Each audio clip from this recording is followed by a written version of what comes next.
Let me tell y'all a story about the good old boys, Grizzly Brown and Duckie.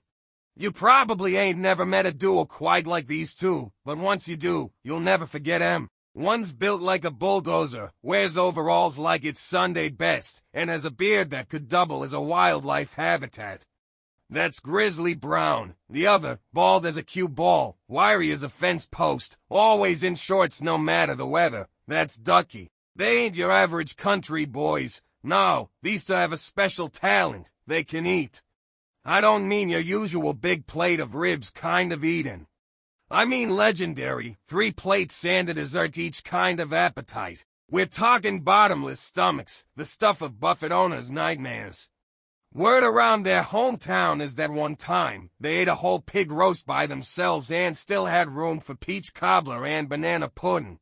It all started in a little place outside Boaz, Alabama, where they'd cleaned out every diner, BBQ shack, and fish camp within a 50-mile radius. One night, sitting on the porch of Grizzly's Double Wide, Duckie said, "Grizz, what if we took this show on the road?" Grizzly Brown blinked, mouth full of the moon pie. "What you mean?" "I mean we go across America, just you and me, a pickup truck, and our fork hands. Big cities, small towns, roadside joints, 5-star spots. We eat it all, record it, and tell folks what's worth stopping for." Grizzly scratched his beard. "Long as I get shotgun and we stop for biscuits every morning." I'm in, and just like that, Eatin Around was born. Their first road stop was a tiny BBQ joint in Tupelo. Mama Jo ran the place, a woman built like a linebacker and twice as intimidating. "Y'all sure you can handle the Big Bertha platter?" she asked, eyebrows raised. Grizzly and Duckie looked at each other and grinned like they just saw the gates of heaven. "Ma'am," Grizz said, "you best keep the fire pit going." They tore through ribs, brisket, sausage, cornbread, slaw, and baked beans like a pair of wood chippers. Folks in the restaurant just stopped eating to watch. Mama Jo had to take a picture for her wall, her first ever clean plate club champions. Duckie burped so loud it shook a framed picture off the wall. "Tastes like victory," he said. Now here's the kicker. It wasn't just BBQ and biscuits. The boys didn't shy away from fancy pants restaurants either. One night in downtown Chicago, they showed up at a 5-star French place called La Tourne. Duckie had on his nicest clean t-shirt. Grizzly shined his boots. They looked like two mountain goats at a ballet. The Modity looked them up and down. "Gentlemen, do you have a reservation?" "We don't," Duckie said, "but we do got a hunger in our hearts and meat on our minds." The chef came out curious and invited them in just to see what would happen. 10 courses and 3 wine pairings later, they were licking their fingers and asking what escargot was made of. "Kinda tastes like chicken, but squishier," Grizzly said. The chef was so impressed, he named the dish after them, Les de Gourmand Sauvages. Over time, the boys came up with a few unwritten rules for their eating adventures. No chain restaurants. If it's got more than 10 locations, it ain't local enough.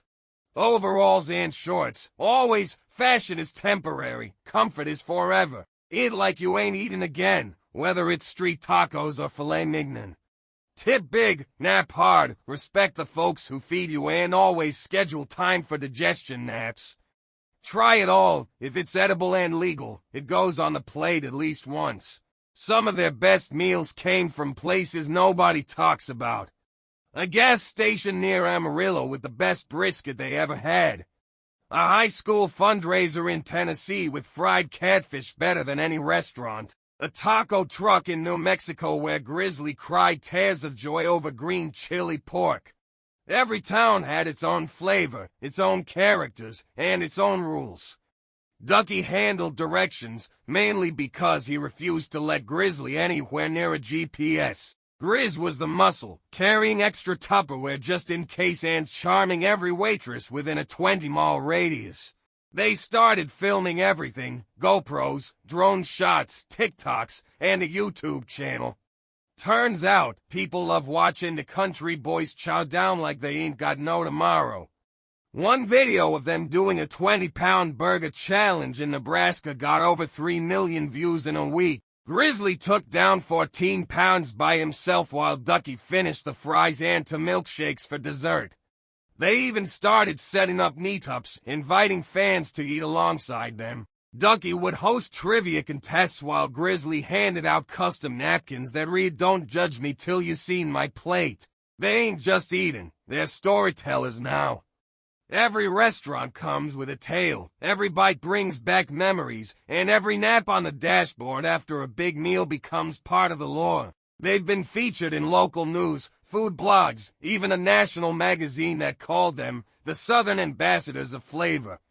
But despite all that, Grizzly and Duckie stay humble. They sleep in the truck if needed. They wash dishes if a kitchen's short-staffed. They sign autographs on to-go boxes and thank every cook like their family. So what's next for Grizzly Brown and Duckie?